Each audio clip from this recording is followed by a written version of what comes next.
EMS നമ്പൂതിരിപ്പാടിന്റെ 57 മന്ത്രിസഭ മുതൽക്ക് പിണറായി വിജയന്റെ 2024-25 എത്തി നിൽക്കുന്ന മന്ത്രിസഭ വരെ പട്ടികജാതി വിഭാഗത്തിൽ നിന്നുള്ള മന്ത്രിമാർക്ക് ഭരിക്കാൻ പട്ടികജാതി വകുപ്പ് മാത്രമേ കൊടുത്തിട്ടുള്ളൂ. വേറെ ഏതെങ്കിലും വകുപ്പ് കൊടുത്തിട്ടില്ല.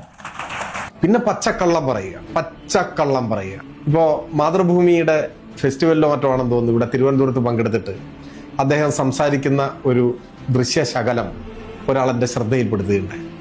അപ്പൊ അദ്ദേഹം അതിൽ ചോദിക്കുകയാണ്, 57 EMS ഗവൺമെന്റ് മുതൽ ഇങ്ങോട്ട് പട്ടികജാതി വിഭാഗത്തിൽപ്പെട്ട ആ വിഭാഗത്തിൽ ജനിച്ച മന്ത്രിമാർക്ക് പട്ടികജാതി ക്ഷേമ വകുപ്പ് മാത്രമേ കൊടുത്തിട്ടുള്ളൂ, വേറൊരു വകുപ്പും കൊടുത്തിട്ടില്ല എന്ന് ആധികാരികമായിട്ട് പറയുക. അതിലെനിക്ക് അത്ഭുതം തോന്നിയില്ല. കാരണം ഇദ്ദേഹം ആയതുകൊണ്ട് അതല്ല, അതിന്റെ അപ്പുറവും പറയും, എന്തും പറയും. പറയുന്ന വാക്കിനോട് യാതൊരു ഉത്തരവാദിത്വവും ഇല്ല, ഒരു പ്രതിബദ്ധതയും ആരോടും ഇല്ലാത്ത ഒരാളാണ്. പക്ഷെ വലിയൊരു സദസ് അത് കേട്ടിട്ട് കൈയടിച്ചു. അവരാണ് എന്നെ ഭയപ്പെടുത്തുന്നത്. 57 മുതൽ ഇങ്ങോട്ട് മറ്റ് പട്ടികജാതി ക്ഷേമ വകുപ്പിന് പുറമെ മറ്റു വകുപ്പുകൾ കൈകാര്യം ചെയ്തവരാണ് എല്ലാ LDF-ലെ മന്ത്രിമാരും. ഏറ്റവും ഒടുവിൽ തന്നെ നോക്കിയാൽ 2ാം പിണറായി ഗവൺമെന്റിൽ ദേവസ്വം വകുപ്പിന്റെ മന്ത്രി ആരായിരുന്നു?